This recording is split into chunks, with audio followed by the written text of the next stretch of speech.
샬롬, 반갑습니다. 오늘 7월 16일입니다. 화요일이고요. 오늘 묵상 기도하고 시작하도록 하겠습니다. 감사합니다, 하나님. 오늘 아침에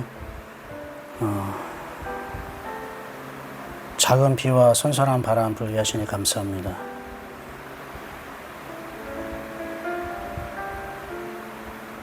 이 속에서 우리가 하나님을 느끼길 원합니다. 자연 속에서, 사람 속에서, 환경 속에서 하나님을 만나길 원합니다. 그리고 말씀 속에서 말씀이신 하나님을 오늘 느낄 수 있도록 우리에게 좀 더 다가와 주시고 우리 또한 하나님께 좀 더 한 걸음 더 가까이 갈 수 있게 하여 주옵소서. 오늘도 육체적으로, 환경적으로 부족하고 연약하고 힘들어하는 것이 있을지라도 주님을 바라보는 우리의 마음은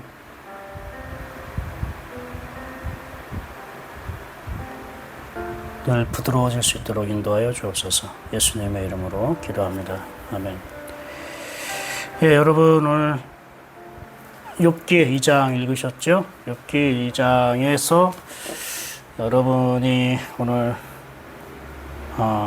들어왔던 말씀 무엇입니까? 욥기 1장, 2장은 참 우리가 마음이 읽을 때 편한 상태에서 읽기가 좀 어렵죠. 1장에 갑자기 하나님을 잘 믿는 것 같은 욥이 하나님과 사단의 어떠한 합작품이라고 하긴 좀 그렇고, 사단이 하나님께 도전함으로 인해서 하나님이 마치 욥의 고난을 허락하신 것처럼 표현되고 있습니다. 근데 사실 이게 맞긴 맞아요, 여러분. 하나님은 고난을 좋아하진 않으셔요. 하나님 일부러 고난을 주시는 분은 아니고, 일부러 우리를 어떠한 하나님이 우리 거를 빼앗아 가시는 분이 아니에요. 우리가 하나님에 대해서 올바로 알아야 돼요. 하나님 우리를 주시는 분이고요, 채우시는 분이고요, 그리고 우리와 함께 하시는 분이에요. 우리를 떠나거나 우리 것을 빼앗기거나 우리를 괴롭게 하고 고난에 처하게 하시는 것은 하나님이 아니에요. 그런데 고난을 우리가 받을 수 있고 힘들고 어려운 역경 가운데 살아가는 경우가 많이 있죠.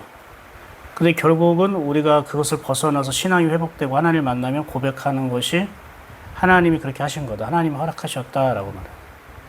그건 우리의 신앙적인 고백으로 인해서 하나님께서 고난을 허락하셨다라고 얘기하는 거지, 하나님은 우리에게 고난을 주시는 분이 아니라 사랑을 주시는 분입니다. 여러분 이것을 분명히 알아야 돼요. 하나님에 대한 성품, 하나님에 대해서 우리가 오해하면 안 됩니다. 하나님 우리를 사랑을 주시는 분이지 고난을 주시는 분은 아니에요.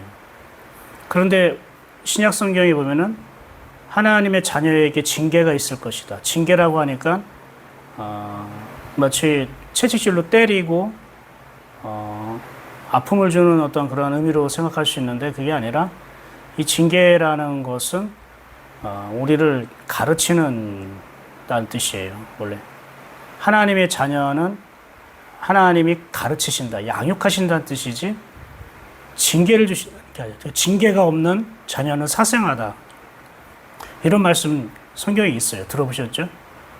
네. 따라 볼까요? 한번 찾아볼게요.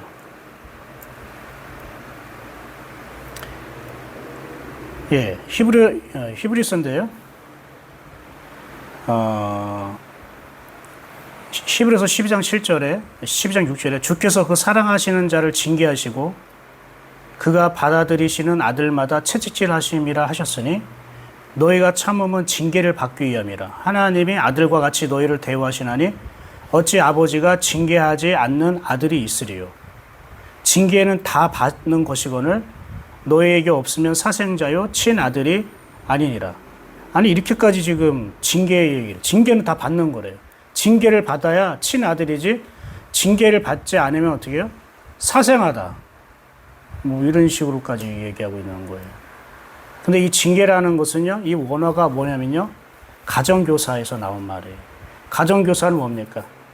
옛날에는 우리가 뭐 가정교사가 있어서 뭐 과외를, 1대1 과외를 하고 그러는데 이런 건 아니고 양육한다는 뜻이에요. 다른 말로 말하면은 가르친다는 뜻이고요. 교정한다는 뜻이에요.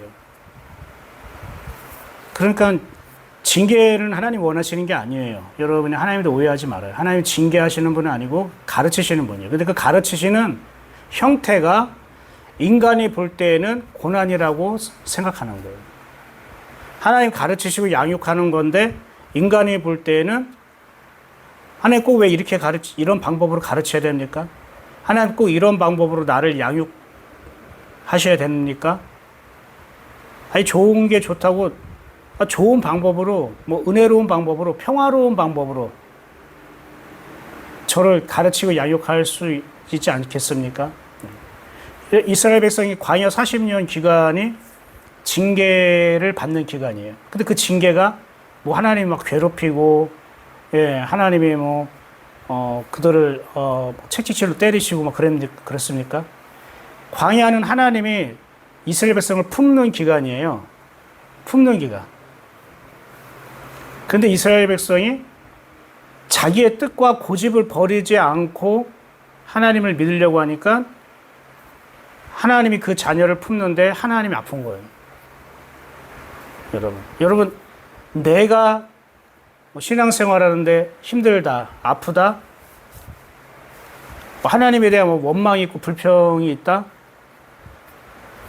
여러분, 이것을 나는 그렇게 개인적으로, 내 중심적으로는 그렇게 생각하고 느낄 수 있는데, 그럴 때 하나님은 어떠실까요? 하나님은 더 아프시죠. 하나님은 더 아프신다고요.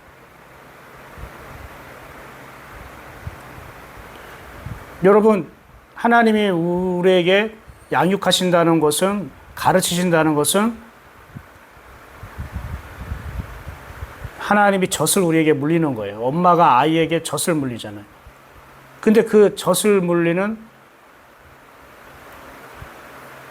그 하나님의 모습, 그 하나님의 방법이 그 아기가 싫다고, 마음에 안 든다고 그냥 투정 부리고 거부하고, 때로는 엄마 젖을 이빨로 입 꽉 물어버리면 어떻게 해요? 아프잖아요. 그런 게 있단 말이에요. 가끔씩. 아기가 젖을 물리는데 엄마가 젖을 꽉 물어가지고 엄마가 아야! 해가지고 막 때릴 수도 없고 아기니까. 그렇죠? 근데 엄마가 막 눈물 나게 막 아프단 말입니다. 이게 뭡니까? 하나님 우리를 양육하고 가르치시고 온전한 걸 주시기 위해서, 복된 것을 주시기 위해서 오셨는데 왜 이렇게 해야 됩니까? 나는 이거 싫습니다, 하나님. 내가 원하는 건 이런 건 아닌데요. 그래도 하나님이 내 품 안에서 그래도 네가 내 젖을 먹어야 네가 건강하게 자랄 수 있다라고 젖을 주시는데 싫다고 내가 원망하고 뿌리치고, 얼마나 마음이 아파요. 아기가 밥 안 먹고 뿌리치면 엄마 마음이 아프죠? 그뿐만 아닙니까? 하나님의 젖을 내가 이빨로 꽉 물어버리면 얼마나 하나님 아프게 고통스럽겠어요. 똑같은 거라고요. 여러분, 욥만 지금 고난당하고 욥만 아프고 욥만 힘든다고 생각하지만 욥이 하나님에 대해서 갖고 있는 마음이나 여러 가지 원망과 투정과 이런 증오와 이런 모든 것들을 하나님께서 다 품에 안으시고 받아내시고 있는데요. 그때 하나님의 마음도 얼마나 아프겠냐고요. 엄마 젖꼭지를 문 아기가 더 아프겠습니까? 자기 젖꼭지가 물린 그 엄마가 더 마음이 아프겠습니까? 욥기를 읽을 때에 하나님의 마음, 하나님의 입장에서 생각하면서 읽지 않으면 하나도 은혜롭지 않고 하나도 나에게 도움이 되지도 않고 유익하지도 않고 성장하지도 않는다는 것을 알아야 됩니다. 자, 그러면은 저는 이번에 오늘 6기를 통해 어떤 말씀이 제 안에 들어왔냐면, 먼저 우리가 살펴볼 것은 이런 것이 있습니다. 이렇게 얘기해요. 3절. 여호와께서 사탄에게 이르시되 네가 내 종 욥을 주의하여 보았느냐? 그와 같이 온전하고 정직하여 하나님을 경외하며 악에서 떠난 자가 세상에 없느니라. 여러분, 하나님이 이렇게 욥을 칭찬한다고 해서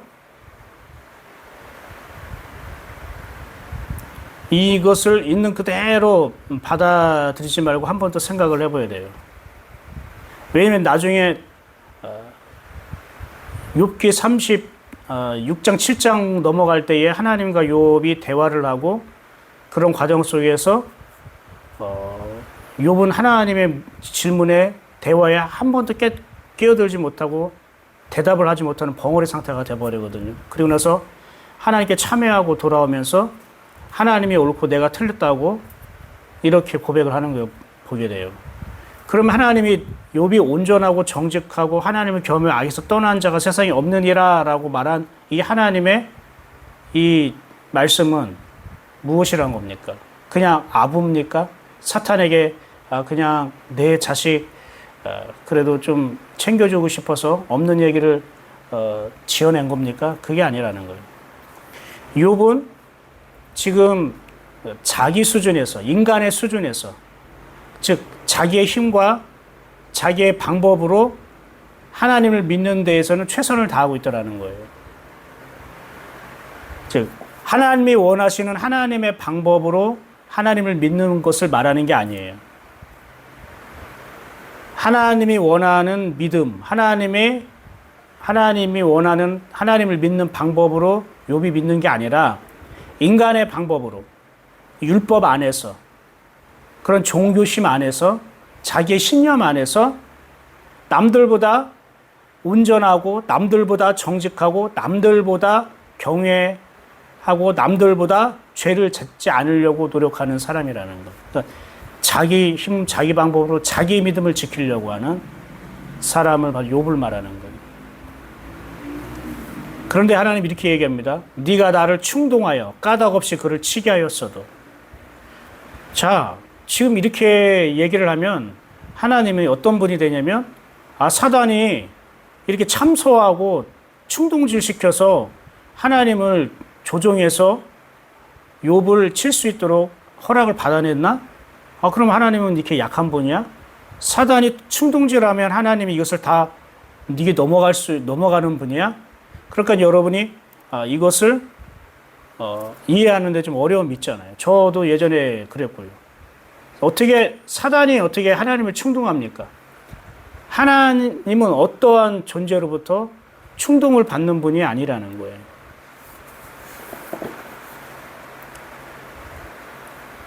그럼 무엇을 말합니까?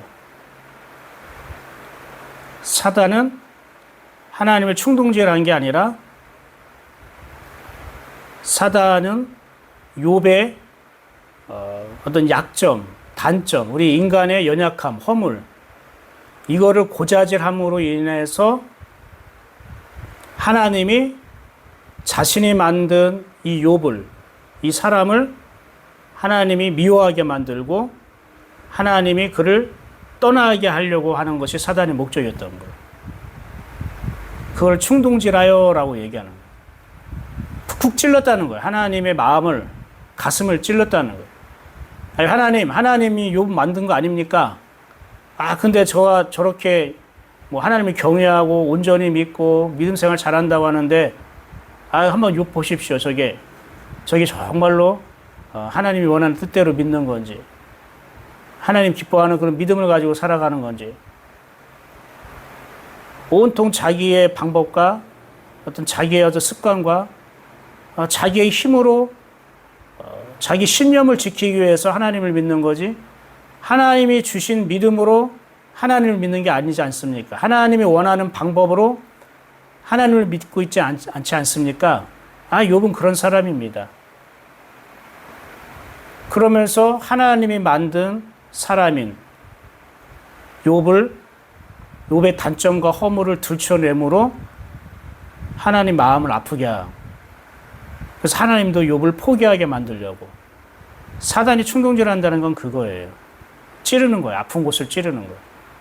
그러나 하나님이 아픈 곳을 찔러도 하나님이 욥을 떠나지 않았다는 뜻이에요. 우리 부모님이 그렇잖아요. 우리 자녀들이 철 모르고 어렸을 때 막 막말을 하고 힘들고 어렵게 만들 때가 있잖아요. 그때 부모님의 마음이 아프잖아요. 부모님의 마음을 찌르는 말들을 우리가 어렸을 때 많이 했잖아요. 철없을 때. 아니 뭐 어른이 되고 나서도 부모님 마음을 찌르는 말을 많이 해요. 뭐 저라고 거기서 자유롭지 못해요. 근데 그렇다고 부모님을 떠납니까? 아니죠. 그럼에도 그냥 묵묵히 그것을 그냥 다 받아내면서 그래도 품으시려고 하는 거잖아요. 어린아이가 엄마 젖을 깨물었다고 해서 아예 뭐 얘를 포기합니까? 막 고아원에 보냅니까? 아니잖아요. 그래도 어떻게 해요? 또 물리려고 하잖아요. 품에 안잖아요. 사단이 우리의 약점과 허물을 가지고 하나님의 마음을 찌르고 하나님을 공격해도 하나님은 포기하지 않았다는 걸 말해요. 그래서 뭐라고 얘기했냐면 이제는 그의 뼈와 살을 치면 하나님을 하면 욕할 것이다. 막 이렇게 얘기를 하는데 그렇지는 않아요. 그게 지금 하나님이 그럼 그의 육신도 몸도 한번 쳐봐라 라고 허락한 거를 알고 있는데 그건 하나님의 본심이 아니에요. 6절을 한번 볼까요? 6절? 5절 볼까요? 이제 주의 손을 펴서 그의 뼈와 살을 치소서 그리하시면 틀림없이 주를 향하여 욕하지 않겠나이까. 봐요. 사단이 말한 거는 이제 하나님 당신의 손을 펴서 그의 뼈와 살을 치소서라고 얘기를 해요. 근데 하나님이 정말 그렇게 했습니까? 뭐 그렇게 했다고 우리가 좀 생각하면 안 됩니다. 6절 보세요. 여호와께서 사탄에게 이르시되 내가 그를 네 손에 맡기노라. 보세요. 하나님이 그럼 또 욥의 이제 몸까지 치라고 하나님이 맡기신 거야? 너무한 거 아니야? 원어에는 이렇게 돼 있지 않았어요. 보라 그를 이렇게 본 거예요. 저 욥을 봐 사단아 이렇게 말하는 거예요. 너의 손 안에 이런 뜻이에요. 너의 손 안에. 그게 무슨 말입니까? 이 말은 내가 내 손으로 욥의 뼈와 살을 치지 않아. 나는 그런 하나님이 아니라는 거예요. 하나님의 손은 욥을 붙들고 욥을 고치시고 욥을 감싸 안으시고 하나님의 손은 사랑을 말하는 거예요. 하나님이 욥을 향한 사랑인데 어떻게 그의 뼈와 살을 치냐고요, 하나님이. 그런 하나님은 없단 말입니다. 그러면 뼈와 살을 치는 거는 하나님이 아니라 누구였던 거예요? 사탄이었던 거예요. 보라 그를 너의 손 안에 있는 그를 욥이 하나님의 손 안에 있지 않고 사탄의 손 안에 있다는 겁니까? 이건 무슨 말이냐면은 하나님을 만나지 않고 자기는 하나님을 잘 믿는다고 생각하는 사람. 하나님이 주신 믿음이 아니라 자기가 만든 믿음. 어떤 종교적 열심인과 방법과 또 어떤 보이는 어떤 축복과 이런 것들을 바라보고 살아가면서 하나님께 기도하고 하나님께 예배해서 자기 것을 지키려고 하는 그런 사람. 하나님이 하나님 되심이어서 하나님을 믿는 게 아니라 어떤 자기가 원하는 걸로 해서 자기 것을 지키기 위해서 하나님을 믿는 그런 사람들은 하나님의 사랑을 제대로 알지 못한다는 뜻이에요. 하나님 손 안에 있지 않고 사단의 손 안에 있다는 것은 바로 자기 생각, 자기 뜻, 자기 중심, 자기 마음으로 하나님을 믿는 사람을 그렇게 빗대어 표현한 거예요. 보라 너의 손 안에 있는 그 욥을. 그러나 그럼에도 불구하고 그 다음 말이 기가 막혀요.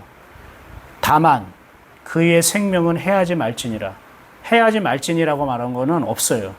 생명을 해하지 말라는 게 아니라 그러나 반드시 확실히 그의 생명은 지킬 것이다. 지키리라.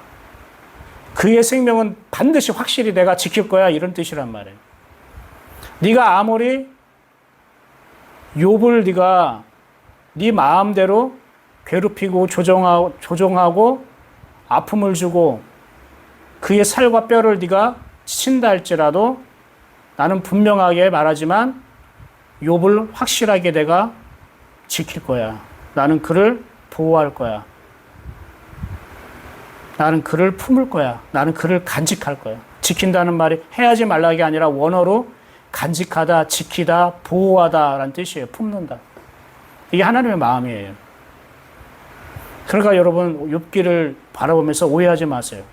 하나님이 사단에게 욥을 내어줬다, 맡겼다. 그의 재산을 빼앗기게 했고 아들까지 다 빼앗기게 했다. 이제는 그의 몸까지 치게 했다. 어떻게 하나님이 이럴 수 있느냐? 그게 아니라고요. 여호와 하나님은 항상 우리와 함께 하심으로 항상 우리에게 말씀하시는 분이라고요. 그게 가르침이에요. 그게 양육이에요. 그런데 그래서 우리가 이 부분을 제대로 우리가 내 마음속에 인식하고 생각하면서 읽어야 돼요. 문자 그대로 읽으면 안 돼요.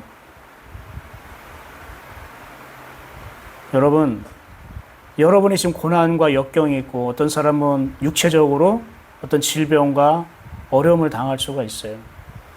함부로 하나님이 이걸 허락하셨다라고 함부로 얘기하지 마세요. 그거는 여러분이 진짜 그분을 만나서 그분이 여러분에게 말씀하시고 그래서 여러분이 정말로 변화되어서 그 일곱째 날 그 일에 이르렀을 때에 그때 여러분이 고백할 수 있는 것이에요. 하나님이 허락하신 거야 이렇게. 지금 내가 고난을 당하고 있고 아프고 힘든데 이거 하나님이 허락하신 거야 라고 얘기하지 마세요.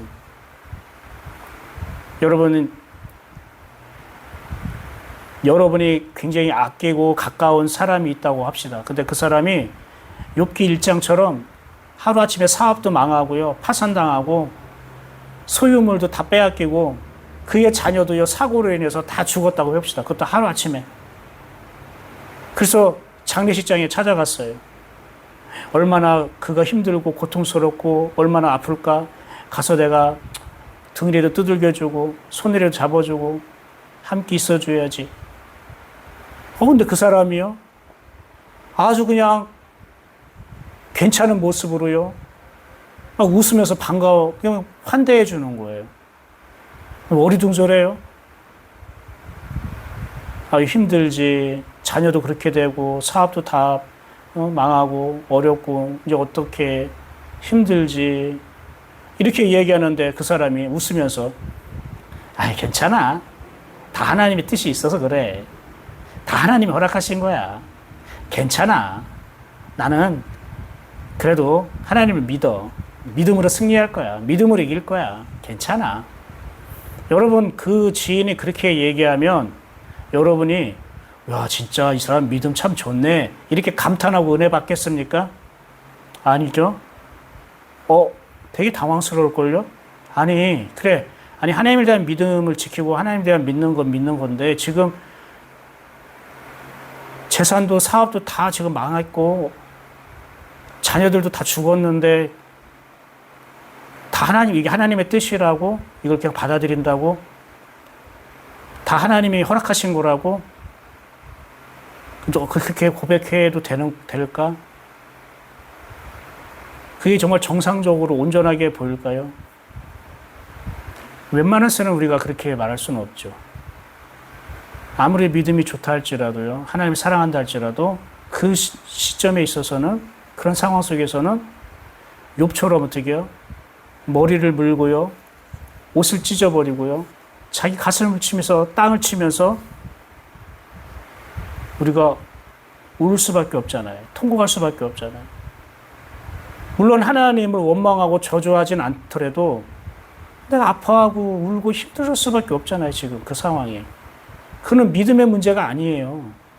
이게 영혼이 아픈 거예요. 그런 것을 우리가 영혼이 감당할 수 없어요. 그럼 우리가 믿음으로 그 이겨낼 수 있는 게 아니에요. 그건 믿음으로 극복할 만한 대상이 아닌 거예요. 그거는 괴로운 거예요.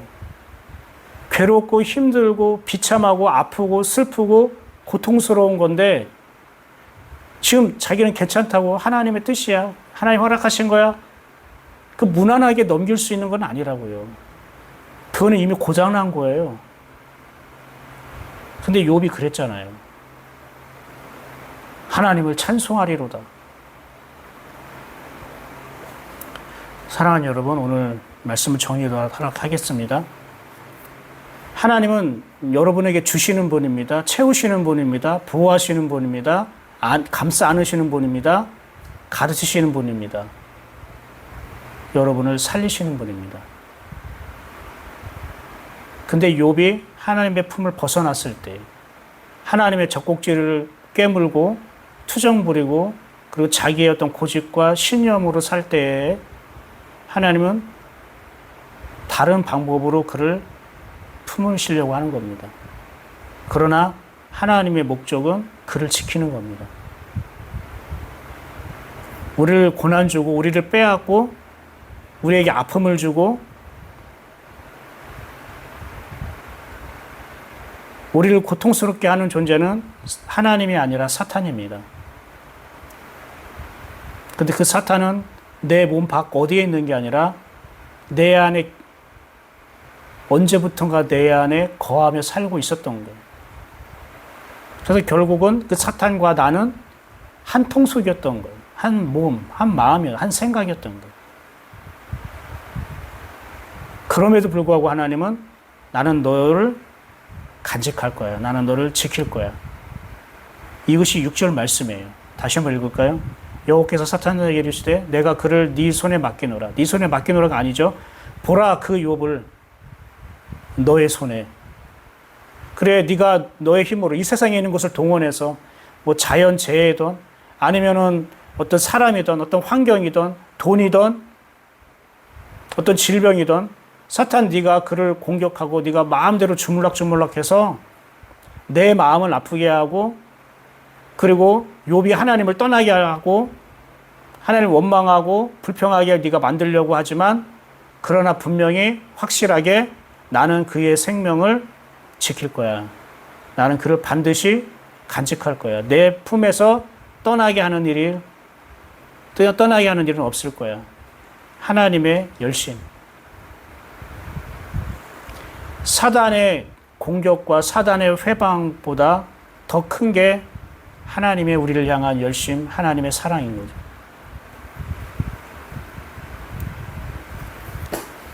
오늘 여러분이 다른 건 몰라도 6절 말씀을 여러분이 꼭 기억했으면 좋겠습니다.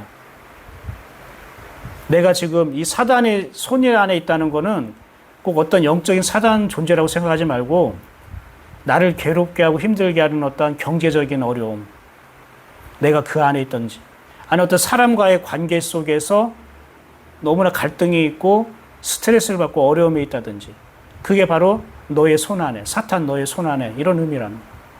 아니면 내가 내 생각과 어떤 내 뜻과 내 욕심과 내 꼼수와 내 자아 본성 안에서 내가 너무나 괴롭고 힘든 스스로가 무거운 짐을 짊어지고 있다면 그게 너의 손 안에. 그러나 그럼에도 불구하고 하나님은 나는 너를 분명하게 지킬 것이다. 내가 너의 생명을 내가 지킬 것이다. 이게 하나님의 우리를 향한 마음이라는 거예요. 여러분이 오늘 오해하지 말 것은 여러 가지 있지만 첫 번째, 하나님은 우리를 징계하는 게 아니라 우리를 양육하시고 가르치신다는 뜻입니다. 두 번째, 하나님은 우리를 사단 손에 맡기는 분이 아니에요. 하나님 우리를 끝까지 지키시는 분이에요. 사단은 우리의 약점과 허물을 가지고 하나님의 마음을 아프게 하고 또 그것을 통해 우리 자신이 하나님을 벗어나고 원망하고 떠나게 하는 거예요. 사단은 참소하는 자예요. 이간질하는 자예요. 분리시키는 자예요.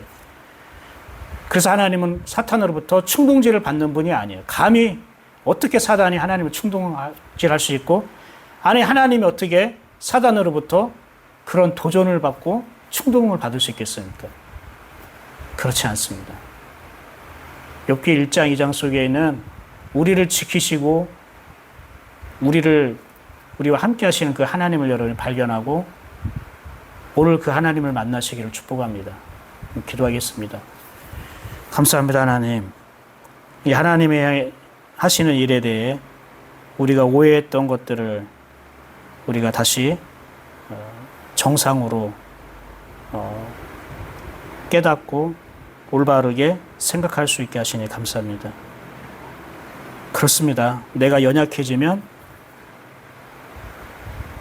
내가 믿음 안에 있지 않으면 하나님에 대한 오해를 너무나 갖고 있습니다. 우리는 하나님을 오해하지 않는다고 하지만 사실 내가 걱정하고 염려하고 또 불평하고 원망하는 마음이 있다면 그것이 우리가 하나님을 오해하고 있는 곳에서 올 수 있음을 우리가 또 이 시간 깨닫습니다. 하나님, 오늘 주신 말씀처럼 내가 하나님이 아닌 어떠한 손 안에 내가 있어서 어렵고 힘든 삶을 살더라도 나를 지켜주시는 그 하나님을 바라볼 수 있도록 그 하나님을 하나님으로 생각하고 하나님을 사랑할 수 있는 마음을 갖게 하여 주시옵소서. 오늘 예의교회 성도들에게 내가 너를 반드시 지키고 간직할 것이라는 하나님의 음성을 자기 안에서 들을 수 있도록 은혜를 내려 주옵소서. 예수 그리스도 이름으로 축복하고 기도합니다. 아멘. 수고하셨습니다. 저는 내일 아침 다시 욥기 3장 말씀으로 함께 찾아뵙도록 하겠습니다. 오늘 말씀도 여러분 한 번 더 보고 또 저녁에도 또 듣고 묵상하면서 꼭 여러분께서 마음에 새기시길 바랍니다. 그럴 때 여러분이 얼마만큼 변화지고 달라지고 성장할 수 있는지를 한번 확인해 보십시오. 하나님의 약속입니다. 오늘도 복된 하루 되십시오. 주님이 여러분을 가르치실 것이고 생각나게 할 것이고 여러분에게 말씀을 걸어오실 것입니다. 여러분도 끊임없이 하나님께 질문하고 하나님께 묻고 하나님과 대화를 시도해 보십시오. 혼잣말이라도 하나님과 대화를 시도하신다면 여러분이 엿새 후에 그 은혜를 오늘 맛보시지 않을까 생각합니다. 축복합니다. 예수 그리스도 안에서 힘내십시오. 샬롬.